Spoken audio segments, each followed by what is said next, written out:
this thing. Authenticity.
Who's from Mississauga in the house? I love it. Oh my gosh, I'm so happy to be back here. Who has all seen Shazam? Who all knew that basically we shot that whole movie in T-Dot? That's right. It was freezing, y'all. I was so cold. The super suit doesn't keep you warm, in case you were wondering. I like, you know those like hot shot things that you put in your pockets and stuff? Like they sewed like 20 of them into the back of the suit, just like, oh God, I was so cold. Hello, sir. I'm standing right in front of myself. This is so meta. If you've not been to a Zach panel before, just a few disclaimers. One, sometimes I say fuck. Sometimes I cry. Sometimes I say fuck and cry. I'm very tangential and I'm very verbose, so sometimes we end up on another planet when it comes to the question asked versus the answer given. Please just go with me on that. I believe in talking about all manner of things, and sometimes I think that brings us into other interesting topics. So, with all that being said, super excited. I don't do moderators. I only want to hear from you guys, so please, Mr. Batson, what is the first question? He is Mr. Batson. So my question is, we all saw Batman vs. Superman, and it was a critical failure and a box office success. Your movie was a critical success, but didn't do as well in the box office. Would you have, which one would you choose? Easy, it's all right. The gloves are off. I love the movie. Also, you're me. Shouldn't you be? I'm kidding. Well, I'm kidding. No, you were great as Shazam, I love that movie. I'm just saying, if we all wanted to make more money because it guarantees the sequel. Sure, I wanted to make more money too, then I can get a better raise in the next one, bro. Look, here's the thing, because I've seen some of this stuff kind of bandied about on the interwebs. And people saying that if you look at the numbers that we did as a movie, that it pales in comparison to some other movies, at insane amounts, right? But the truth is, an origin story of a niche DC character, I think we did fucking great. I think we did really good. We didn't have a massive team-building movie and a decade's worth to ride along, hold those coattails. We didn't have that going on. And also, we were kind of like, I don't know, we're kind of like a PG-13 Deadpool in a way. Like, not totally different movies, but if you think about it, like, Deadpool was so perfect because he was like in the Marvel Universe, but like just over here and kind of looking at the whole thing and commenting on all of it. And we got to do that in the DC Universe and just had a little more fun with all of it. And I think that made it very special. Moreover, our budget was a fraction of what other superhero movies cost. So if you adjust for inflation and all that nonsense, then what you end up with is a pretty good pull for us of like what we did in the box office. And more than that, I would say, again, a lot of times these movies, the first time they're, the first run of whatever these characters being introduced to the world, there's people who have hesitations. I know a lot of people ever had hesitations when it came to cast that guy, that geeky Chuck guy, that he got to be Shazam. That's right, motherfuckers! Anyway, so that's all super awesome, but I always knew that it was always going to be word of mouth that this movie was going to succeed. And the more you guys continue to tell people that you know that you really enjoyed the movie, if you enjoyed the movie, if you didn't enjoy the movie, well, the door's right there. I'm kidding. The door's actually right over there. And home entertainment, we've now been, released on. How many people have the DVD or the steelbook, the digital, and that's where a lot of families who couldn't bring the whole clan to the movie theater because it costs $1 million and a sitter and parking and popcorn and everything and a bunch of kids running around. So they didn't go to the theater, and so they waited for home entertainment, and I think it's doing very well in that regard. So yeah, so that's all that. But yes, I would love for it to dominate the box office and lots and lots of money. Pikachu, hello. Hey, how's it going? So I love everybody's heads just turned. Pikachu. What does he look like? Knowing that you're a child turning into this grown-up superhero, did you have to kind of remind yourself and change your mannerisms or anything like that to embody that, or are you just naturally that awesome? It's as if I paid you for that. Don't tell anybody that. I just did. Man, I honestly, I find myself, particularly nowadays in this part of my life, and having done a tremendous amount of work on myself personally. I went through some really dark stuff, and anybody who follows me on social media, I've talked about this ad nauseum, but don't worry, I'm going to keep talking about it, because it's the most important thing we need to be talking about, which is mental health and emotional health. It's the most important thing we need to be talking about. Self-love and self-care and understanding that you are worthy of the love that you are surrounded with. You are surrounded by that love, and you are worthy of occupying the space that you inhabit in this world. You are worthy of that. So that stuff all led me into being in a much better mindset in my life. And now in these last couple of years, after Shazam and Maisel and all these really cool things that have happened in my career, I keep thinking like, oh yeah, God's not a dummy. Like, he made me to be the type of guy that after their extensive search of trying to find a man, a 14-year-old boy in a man's body, they found me. You know what I mean? And that's because I've always kind of been that guy. I couldn't explain to you why when you're a kid. You don't know why you're made the way that you are, but I fully believe that we are made, tailor-made, purpose-built to do all the things that we do in this world and in this life. And I would encourage you to look at yourself in that way. I would encourage you to see yourself as being very unique and infinitely worthy of that love and infinitely valuable. We're also entirely unimportant. So just so you know, the world, and that's great too, because the world is we're not having to hold up the world on our shoulders, guys. You're not responsible for that. We can just all relax and love each other. It's gonna be groovy. Anyway, thanks for your question, Pikachu.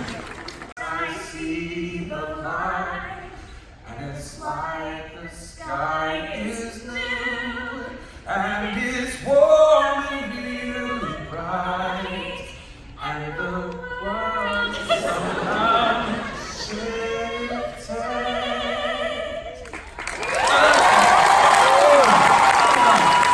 Well, I never do that. I suddenly felt the entire city of Toronto go, please, do it for the young girl. You did, I can feel it in your eyes. It's good. Hi. Hi. What happened to your leg, bud? Playing soccer. Soccer, yeah. Oh, is that right? You got a lot of good signatures on that thing, too. I was so unpopular in school, I had a wrist for wrist. Good night, everybody. I had a cast on my wrist for 6 months because I was a dum-dum, and first I broke it on a half pipe, and then I got my cast was on for 2.5 months, and then I got my cast off, and then a week later I was skateboarding with my buddies. It was just ollieing up a curb and caught the trucks. And I literally, it was, those moments where people talk about everything just to stand still. It's like you're in slow-mo. And I could literally see my body slow-mo plummet toward the ground. And all I could think was, my mom's gonna fucking kill me. Crack.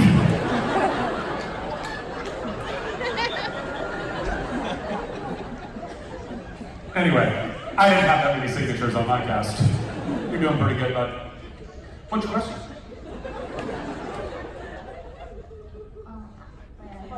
It's okay. I do that all the time. Why did they choose you to play the role of Shazam? Why did they choose me to play the role of Shazam? I mean, bud, oh, how deep, I mean, like, yeah, let's get into it. I mean, honestly, like, sometimes I have no idea. Well, actually, you know what, that's a good way to answer this, I think. So just to give you guys a little bit of a story, again, a story I've told before when I was doing the press tour for Shazam, but for the uninitiated, and to answer your question, I didn't think that I was worthy of or right to play Shazam. I knew, I had an audition slip 2 months before I got the job. My agency sent me an audition slip saying, hey, we got you an audition for the role of Shazam in the movie Shazam. Now, at that point, I knew that The Rock had already been connected to playing Black Adam, and I also knew at least enough about that world to know that Black Adam and Captain Marvel Shazam are essentially like doppelgangers. You know, they look exactly the same, just like a slightly different barber and a slightly different stylist. One's black, one's red. Anyway, so I looked at this email, and I was like, wait, why are they saying me to play The Rock's twin? That doesn't make any sense. And so I emailed back and I said, aren't they looking for like super jacked or super famous people? And God bless the assistant on the other end of this email, because the reply might as well have been like the emoji, like this person, like and I was like, no, then I feel like I'd be wasting everybody's time, and I politely passed on the audition. 2 months later, after going to this totally incredible life-saving therapy and literally learning how to love myself for the first time, on the heels of that, I get literally have a breakthrough, and that day I get an email from my agency saying, hey, there's an audition for a supporting character in the movie Shazam. Would you want to put yourself on tape for that? I was like, one scene, super quick, super easy, totally in my wheelhouse. I was like, I can totally do this. And so I put myself on tape, one take, sent it in on a Friday. That Friday night, the Warner Brothers, New Line, David Sandberg, our producers, everybody saw this, and they called my agency back and they said, hey, we think Zach's actually right to play the role of Shazam. My jaw hits floor. So then, a week later, so that was on a Friday. By the following Friday, I had been flown into LA, I had camera tested properly, and I ultimately got the job. Now, I did not think that I was ever going to get that job, because I didn't think I was worthy of that job. But ultimately, where I think I got that job was because God made me the way that He made me. And that guy is just a big, goofy kid. And I love life so much, and I've always loved life. I always loved joy and bringing joy. And those things have been infused in essentially all of the characters that I've played anyway, because you can't really totally hide who you are in your roles. A lot of that still kind of sprinkles through.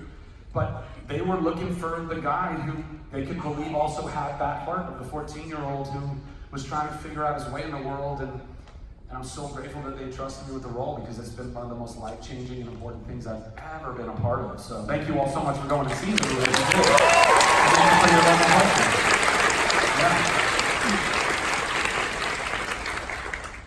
Hi. Huh? What's that? Make them sign the cast by email. I'll sign your cast. At the end of the panel, I'll sign your cast. No problem. Yeah, no problem. You sign it. John Krasinski. Got one! Yes, what's your question? I just want to say I'm a really big fan, and sorry. It's okay. I am I've been having a bit of a hard time, but stuff like C.H.I.P and Shazam kind of reminds me how to laugh. So, sorry. No, don't apologize. It's okay. You were absolutely allowed to cry right here. This is a totally safe space. Absolutely, right?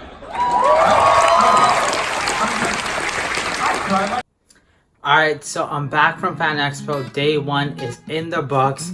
A lot of cool things. And just to recap briefly, I think it was just really chill compared to other years where it's crazy packed in that area in the schedule. This year just kind of laid back, more chill. Still had some key things to go to, like the photo op and Q&As and stuff like that, which almost did a last minute change, but nonetheless was really cool, really nice, and I just really enjoyed it.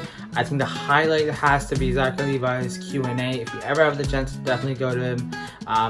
Best Q&A I've been in, hands down, and that includes Stan Lee, Mark Hamill, Stephen Amell, all those guys. It was great. It was nice, but Zachary Levi, it's just on another level, and it was awesome.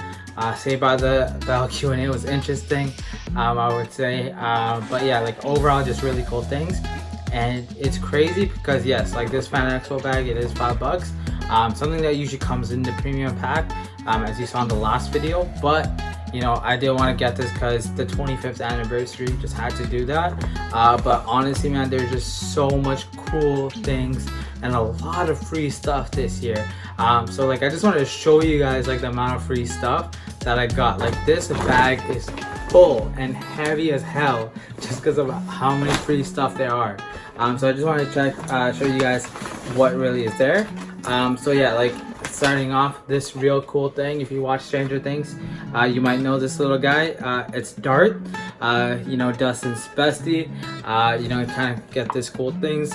You're gonna see that in the video. Obviously you saw me spinning for it, so that was really cool. Got some posters, of course.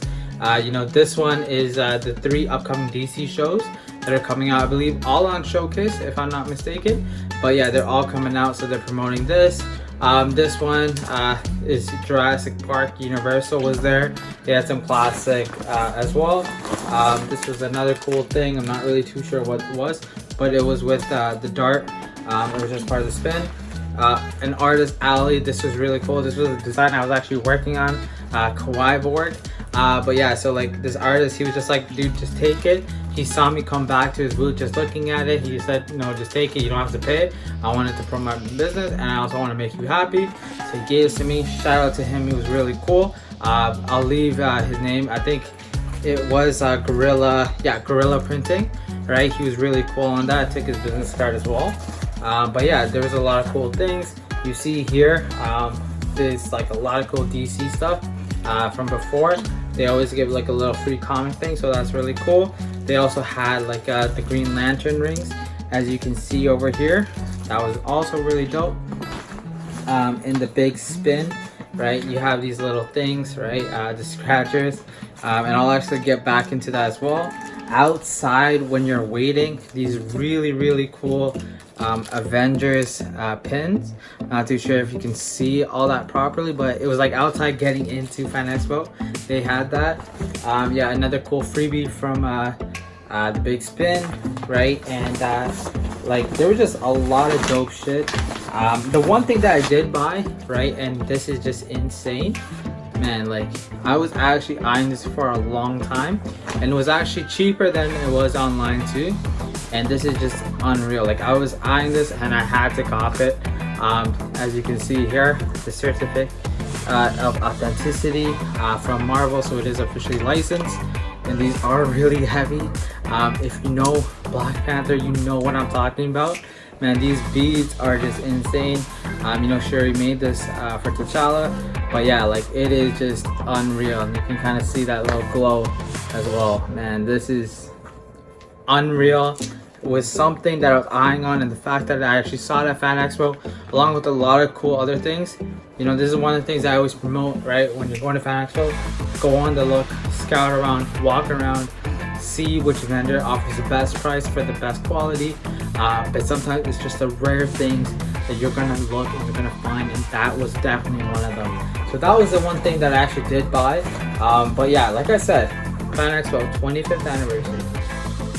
So much free things, not just from vendors, but from Fan Expo themselves. Like, look at all these shirts. You know, like I have these shirts just because with premium or whatever, or even just with purchasing it from before, right? But the fact that they're all free, they were just giving this left and right. Like it was insane. Like honestly, all those shirts, it was really dope, really cool. That was interesting. I got this from Free Spin. Could have won a $100 gift card, but you know, got this instead, the free swag.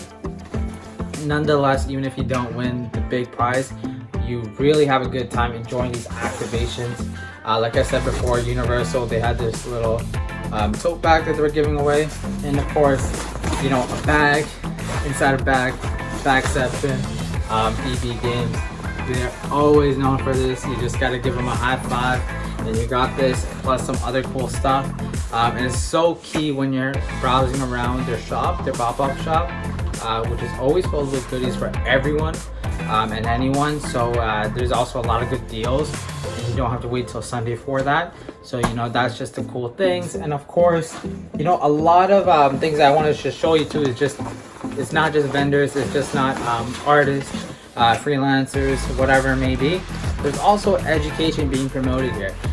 Like in one of the other videos I mentioned, Brock University. There's a lot of cool educational programs, colleges that they have here. Like, you know, this one, they were really nice. Candor College, I think in North Bay. You know, they have a lot of cool production. They have a lot of cool programs that they have, whether it's acting, production, I believe music recording as well. So it was really cool. They had the information. The lady there was super nice. You also have the Vancouver Animation School.